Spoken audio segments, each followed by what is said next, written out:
അച്ഛൻ ഇവിടെ വന്നിട്ട് എത്ര വർഷമായി? ഞാനിവിടെ വന്നിട്ട് ഏതാണ്ട് ഒരു 20 വർഷത്തോളമായി. ഞാനിത് വിൽക്കുന്നത് പറയാൻ എന്നെ മനസ്സുകൊണ്ട് തൃപ്തി ഉണ്ടായിട്ട് വിൽക്കുന്നതല്ലേ. മലപ്പുറത്ത് വന്നിട്ട് മലപ്പുറത്തിനോട് മലപ്പുറം എനിക്ക് ഏറ്റവും ഇഷ്ടപ്പെട്ട ഒരു ജില്ലയാണ്. കാരണം ഇവിടെ പല വിധത്തിലും മതവിഭാഗത്തിൽപ്പെട്ട ജനങ്ങളുടെ ഒറ്റ ഐക്യത്തിൽ ജീവിക്കുന്ന ഒരു നാടാണ്. ഇതുപോലെ മതസൗഹാർദ്ദമുള്ള ഒരു നാട് ഞാൻ വേറെ എങ്ങും കണ്ടിട്ടില്ല. ഹലോ പ്രിയമുള്ളവരെ, നമസ്കാരം. സുബൈർ ബാപ്പു, അതോടൊപ്പം നിങ്ങൾക്ക് ഞാൻ നല്ലൊരു കർഷകനെയാണ് പരിചയപ്പെടുന്നത്. അപ്പോൾ കർഷകൻ എന്തിനാണ് പരിചയപ്പെടുത്തുന്നത് വെച്ചാൽ, ഈ ഒരു കർഷക ഫാമിലിയിലെ ഒരു അച്ചായൻ്റെ 1 ഏക്കർ ഭൂമിയും അതോടൊപ്പം ഒരു 1100 സ്ക്വയർ ഫീറ്റുള്ള ഒരു ടെറസ് വീടും, അതിനകത്ത് എന്തൊക്കെയാണ് നമ്മൾ ഈ ഭൂമിയിലുള്ളത്? ഈ ഭൂമിയിൽ ഒരു 46 കായ്ഫലമുള്ള തെങ്ങും, പിന്നെ ഒരു 120 റബ്ബറും, വെട്ടുന്ന റബ്ബറും, പിന്നെ ഒരു മറ്റ് കുറച്ച് വിൽക്കാൻ കിട്ടും കുരുമുളക്. ഞാനങ്ങനെ എല്ലാ വർഷമൊന്നും വിൽക്കാറില്ല, 2-3 വർഷം കൂടുമ്പോഴേ വിൽക്കുന്നുള്ളൂ. അത് കുരുമുളക് ഇത് പിന്നെ ഇത്രയും ആദായങ്ങൾ. പിന്നെ മറ്റ് നിന്നൊന്നാണെന്ന് മറ്റു പറയുവാണെങ്കിൽ കറുവായുണ്ട്, അതുകൊണ്ട് ഇതുണ്ട്. അതൊന്നും പറഞ്ഞിട്ട് കാര്യമില്ല, അതൊരു വരുമാനമായിട്ട് കൂട്ടുന്നില്ല. വെള്ളത്തിനെന്ന് പറഞ്ഞാൽ കുടിവെള്ളം തൊട്ട് മുറ്റത്താണ് നിൽക്കുന്നത്. അതായത് അടുക്കളയിൽ നിന്ന് 10 അടി ഇറങ്ങിയാൽ 10 അടി ഇല്ല, ഒരു 4 കാഴ്ചയോട് വെച്ച് കഴിഞ്ഞാൽ സുഭിക്ഷമായ വെള്ളം, വറ്റിയിടത്ത് ഒരിക്കലും വറ്റിയിടത്ത വെള്ളമുണ്ട്. കോരിയെടുക്കാൻ മോട്ടോർ വെച്ചിട്ടുണ്ട്, കണക്ഷനുണ്ട്, എല്ലാ സൗകര്യങ്ങളോടും കൂടിയ വെള്ളമാണ് ഉള്ളത്. ഒരു കാലത്തും പറ്റത്തില്ല. പിന്നെ മറ്റൊരു പ്രത്യേകത ഞാനിവിടെ വന്നപ്പോൾ കണ്ടത്, ഈ ഒരു ഭൂമി എല്ലായിടത്തും നമ്മൾ വീഡിയോ ചെയ്യുന്നതാണ്, പലയിടത്തും പല ഭൂമിക്കും പല പ്രത്യേകതകളുണ്ട്.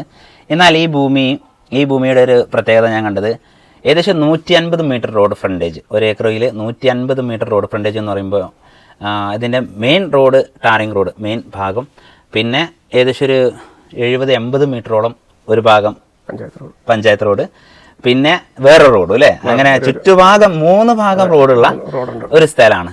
അപ്പം ഇതിന് എങ്ങനെ ആകുമ്പോൾ ഉള്ള സുഖം എന്താ വെച്ചാൽ മുറിച്ചു കൊടുക്കാം അല്ലേ, എടുക്കുന്ന ആൾക്കാർക്ക് മുറിച്ചു കൊടുക്കാൻ പറ്റും. ഇപ്പൊ ചൈനയിൽ മുറിച്ചു കൊടുക്കാൻ ഉദ്ദേശിക്കുന്നത് മൊത്തത്തിൽ കൊടുക്കാനാണോ ഉദ്ദേശിക്കുന്നത്? എനിക്ക് മൊത്തത്തിൽ വിൽക്കുകയാണ്, ഒരുമിച്ച് വിറ്റ് പോകുന്നതാണ് എനിക്ക് താല്പര്യം. പിന്നെ അതല്ല, ഇനി മൊത്തത്തിൽ കൊള്ളാൻ ബുദ്ധിമുട്ടുള്ള പാർട്ടി ഉണ്ടെങ്കിൽ ഞാൻ 2ആയിട്ടാണ് കൊടുക്കും. വീടും കുറച്ച് സ്ഥലമായിട്ടേ കൊടുക്കും. വീട് ഒരു 50 സെന്റ്, ഒരു 50 സെന്റ് വീട് അവർക്ക് ഉൾപ്പെടുത്തിക്കൊണ്ട്, വീട് ആവശ്യമില്ല ആൾക്കാർക്ക് വേണമെങ്കിൽ, വീട് ആവശ്യമുള്ളവരാണെങ്കിൽ വീട് ഉൾപ്പെടുത്തിക്കൊണ്ട് ഒരു 50 സെന്റ് കൊടുക്കും, താഴോട്ട് കൊടുക്കും.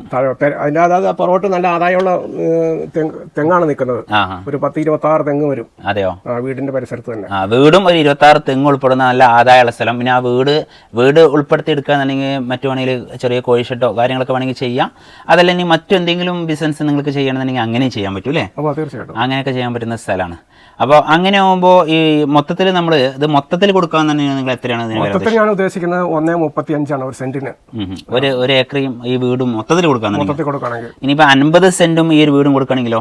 അത് എനിക്ക് ഒരു 50 സെന്റും വീട് വേണമെങ്കിൽ ഒരു 1.40 കിട്ടണം. 1.40 കിട്ടണം. കച്ചവടമല്ലേ, നെഗോഷ്യബിൾ റേറ്റിൽ നമുക്ക് അനുയോജ്യമായിട്ട് രീതിയിൽ കച്ചവടത്തിലോട്ട് വരുവാണെങ്കിൽ അതനുസരിച്ച് ഒരു മാറ്റം വരുത്തി കൊടുക്കാം. അച്ഛൻ ഇവിടെ വന്നിട്ട് എത്ര വർഷമായി? ഞാനിവിടെ വന്നിട്ട് ഏതാണ്ട് ഒരു 20 വർഷത്തോളമായി. ഞാനിത് വിൽക്കുന്നത് പറയാൻ എന്നെ മനസ്സുകൊണ്ട് തൃപ്തി ഉണ്ടായിട്ട് വിൽക്കുന്നതല്ലേ. എൻ്റെ മകൻ്റെ ഒറ്റ താല്പര്യം, കാരണം അവൻ അയർലൻഡിൽ സെറ്റിലായിരിക്കുന്നവനാണ്. അവന് 2 വർഷം കൂടുമ്പോഴൊക്കെ ലീവ് വരുമ്പോൾ ഞങ്ങൾ സ്വന്തം നാടെന്ന് പറഞ്ഞാൽ കോട്ടയാണ്. അവന് കോട്ടയത്ത് സെറ്റിലാകണം, നമ്മുടെ സ്വന്തം നാട്ടിൽ തന്നെ സെറ്റിലാണ്. കാരണം എനിക്ക് റിലേറ്റീവ്സ് ഇവിടെ കുറവാണ്, സ്വന്തക്കാരും ബന്ധുക്കളും മുഴുവൻ കോട്ടയാണ്. അപ്പോൾ എന്താ ആവശ്യം വന്നാലും നമ്മൾ കോട്ടയത്തിന് ഓർഡർ ഇറക്കിക്കൊണ്ടിരിക്കണം. അപ്പോൾ അവന് കോട്ടയത്ത് സെറ്റിലാണെന്ന് പറഞ്ഞാൽ അവൻ്റെ ഒറ്റ താല്പര്യം മാത്രം ഞാനിത് വിൽക്കുന്നതാണ്, അല്ലാണ്ട് എനിക്ക് വിൽക്കാൻ താല്പര്യം ഉണ്ടായിട്ട് വിൽക്കുന്നതല്ല. അതെയോ? മലപ്പുറത്ത് വന്നിട്ട് മലപ്പുറം എനിക്ക് ഏറ്റവും ഇഷ്ടപ്പെട്ട ഒരു ജില്ലയാണ്. കാരണം ഇവിടെ പല വിധത്തിലും മതവിഭാഗത്തിൽപ്പെട്ട ജനങ്ങളുടെ ഒറ്റ ഐക്യത്തിൽ ജീവിക്കുന്ന ഒരു നാടാണ്. ഇതുപോലെ മതസൗഹാർദ്ദമുള്ള ഒരു നാട് ഞാൻ വേറെ എങ്ങും കണ്ടിട്ടില്ല. സന്തോഷം. കാരണം വെച്ചാൽ എനിക്കിത് വിൽക്കാൻ കഴിയുന്നില്ല, ഒന്ന് വിതുമ്പി ഒരു സെക്കൻഡ് നിങ്ങൾ ശ്രദ്ധിച്ചിട്ടുണ്ടാവും. അവർ മലപ്പുറത്തിനോടുള്ള ടച്ചിങ് വിട്ടു പോകാൻ കഴിയുന്നില്ല.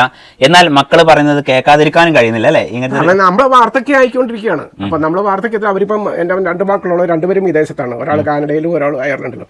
അപ്പൊ ഇനിയിപ്പോൾ അവർ പറഞ്ഞു കേൾക്കണം, എൻ്റെ കാലശേഷം എൻ്റെ മുതൽ അനുഭവിക്കണം. അപ്പോൾ അവർ പറഞ്ഞത് നമുക്ക് നാട്ടിൽ സെറ്റിലാകാം, എനിക്ക് ഈ വയസ്സാം കാലത്ത് മലപ്പുറത്ത് ഒറ്റയ്ക്ക് കിടക്കേണ്ട ആവശ്യം എന്തിനാണ് കിടക്കുന്നത്, അവിടെ എൻ്റെ ബന്ധുക്കളുള്ളടത്ത് പോകാം എന്ന് പറഞ്ഞാൽ അവർ ഒറ്റ ഇതുകൊണ്ട് മാത്രം വിൽക്കുന്നതാണ്, അല്ലെങ്കിൽ കൊടുക്കില്ല, അല്ല ഒരിക്കലും കൊടുക്കത്തില്ല. മലപ്പുറത്ത് വിറ്റ് പോകാൻ താല്പര്യമില്ല, താല്പര്യമില്ല.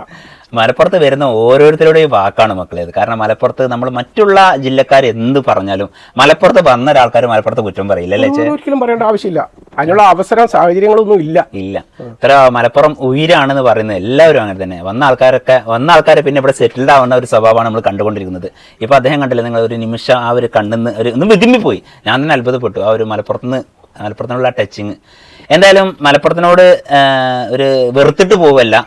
ഇഷ്ടം കൊണ്ട് തന്നെയാണ്. എന്നാൽ മക്കളും വേണം അല്ലേ, കുടുംബവും വേണം, നമ്മുടെ ജീവിത സാഹചര്യങ്ങളും അനുയോജ്യമായി വരണം. ആ ഒരു അല്ലെങ്കിൽ ഇവിടെ തന്നെ ലയിച്ചു ചേരണം എന്നുള്ള ഒറ്റ ചിന്താഗതിയുള്ളൂ ആയിരുന്നു. നിങ്ങൾക്ക് ഈ ഒരു ലാൻഡ് വാങ്ങാൻ ആഗ്രഹമുണ്ട് എങ്കിൽ അച്ചായൻ്റെ ഹൃദയം ഇവിടെ നിങ്ങൾക്ക് തന്ന് അച്ചായൻ്റെ ആ ഒരു സന്തോഷത്തോടെ തന്നെ അച്ചായനെ നമുക്കത് തരും ചെയ്യും. അപ്പോൾ നിങ്ങൾക്ക് വാങ്ങാൻ ആഗ്രഹം ഉണ്ടെങ്കിൽ അച്ഛൻ്റെ നമ്പറിൽ വിളിക്കുക. അച്ഛൻ്റെ പേരെന്താ നമ്മൾ ചോദിച്ചത്? എന്നെ വിളിക്കുന്ന ജോസ് എന്ന്, ഒഫീഷ്യൽ നെയിം ജോസഫ് എന്നാണ്.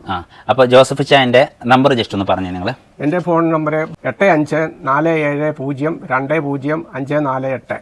വേറെ നമ്പറുണ്ടോ? വേറെ നമ്പറുണ്ട്, പക്ഷെ നിലവിൽ അത് ഞാൻ ചാർജ് ചെയ്യാതെ കിടക്കാറുണ്ട്. അത് വേണ്ട, നമ്മൾ കിട്ടുന്ന നമ്പർ കൊടുത്താൽ മതി. കിട്ടുന്ന ഈ നമ്പർ ഇതാ ഉപയോഗിക്കുന്നത്. അപ്പോൾ ഡയറക്റ്റ് നിങ്ങൾക്ക് ഓണർ നമ്പർ തന്നെ വിളിക്കുക. പിന്നെ അച്ഛൻ പറഞ്ഞിട്ടുണ്ട് ആര് വന്നാലും ബാപ്പു അന്നെ ഇതിൽ കൂട്ടുമെന്ന് പറഞ്ഞിട്ടുണ്ട് അല്ലേ? അത് പിന്നെ ഓഫ്ലൈനിൽ ഇപ്പോൾ സാധാ ബ്രോക്കർമാർ വരികയാണെങ്കിലും അച്ഛൻ എനിക്ക് എന്തെങ്കിലും സന്തോഷപ്പെട്ട് തരാമെന്ന് പറഞ്ഞിട്ടുണ്ട്. അപ്പോൾ നിങ്ങൾ നമ്മളെ വീഡിയോ കണ്ടിട്ട് പിന്നെ അച്ഛനെ വിളിക്കുകയെന്നുണ്ടെങ്കിൽ വിലയും കാര്യങ്ങളൊക്കെ ചോദിച്ചറിയാം. ഇനിയിപ്പോൾ നിങ്ങൾ രണ്ടുപേരും അടുക്കാത്തൊരു കണ്ടീഷൻ വരികയാണെങ്കിൽ അല്ലേ, മുതലാളി മുട്ടിക്കഴിഞ്ഞാൽ ചിലപ്പോൾ നടക്കാത്തൊരു സിറ്റുവേഷൻ വരികയാണെന്നുണ്ടെങ്കിൽ അപ്പോൾ എന്നെ എന്തായാലും എന്നെ കൂട്ടും കച്ചവടത്തിൽ. പിന്നെ നിങ്ങൾ നേരിട്ട് അച്ഛനെ വിളിച്ചാലും അച്ഛൻ എന്നെ വിളിച്ചിട്ടേ കാര്യങ്ങൾ നടത്തുള്ളൂ. കാരണം വെച്ചാൽ അങ്ങനെ ആവണം കാര്യങ്ങൾ അല്ലേ. കാരണം വെച്ചാൽ നമുക്ക് ഡീസെന്റിൽ ഫൗള് കേട് കാണിക്കത്തില്ല. ഡീസെന്റ് ആയിട്ട് പെരുമാറുന്നതൊക്കെ ഞാൻ ഡീസെന്റ് ആയിരിക്കും. ഇൻഡീസെന്റ് ആയിട്ട് വന്നാൽ ഞാനും ഇൻഡീസെന്റ് ആവും. അതെ അതെ, അതിപ്പോ ഇവിടെ പൂക്കോട്ടുംപാടത്തുള്ള എല്ലാവർക്കും അറിയാം. അതെന്ന് ചൊറിയാൻ വന്ന മുണ്ടക്കയത്തെ മുള്ളു പോലെ ആയിരിക്കും എന്ന് പറയാം. രണ്ടും വന്ന് വിട്ടുകൊടുക്കൂല എന്നവർ ചുരുക്കം പറയുന്നത്. എന്തായാലും നല്ലൊരു സൗഹൃദത്തെ എനിക്കിന്ന് കിട്ടിയത് എന്ന് വെച്ചാൽ ആ ഒരു നമ്മൾ എല്ലാവരും കേട്ട് കഴിഞ്ഞാൽ നമ്മുടെ മലപ്പുറത്ത് 20 വർഷം ജീവിച്ച് ആ മലപ്പുറത്ത് നിന്ന് ആ ഒരു ഭൂമി വിറ്റ് പോകുമ്പോൾ എനിക്കൊന്നും ഒട്ടും വിറ്റ് പോകാൻ താല്പര്യമില്ല.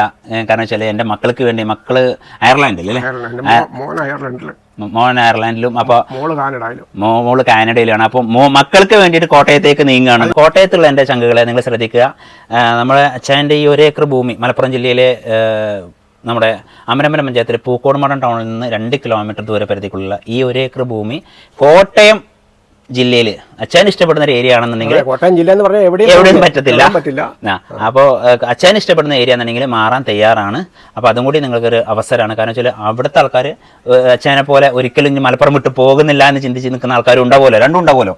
അപ്പോൾ അങ്ങനത്തെ ആൾക്കാർക്ക് ഇത് വാങ്ങാവുന്നതാണ്. അപ്പോൾ നിങ്ങൾക്ക് നിങ്ങളെ കാര്യം നടക്കും. നിങ്ങൾക്ക് ഒരു പക്ഷേ അവിടെ വിറ്റ് പോവാത്ത ഭൂമിയായിരിക്കും, അങ്ങനെ ഉണ്ടാവുമല്ലോ.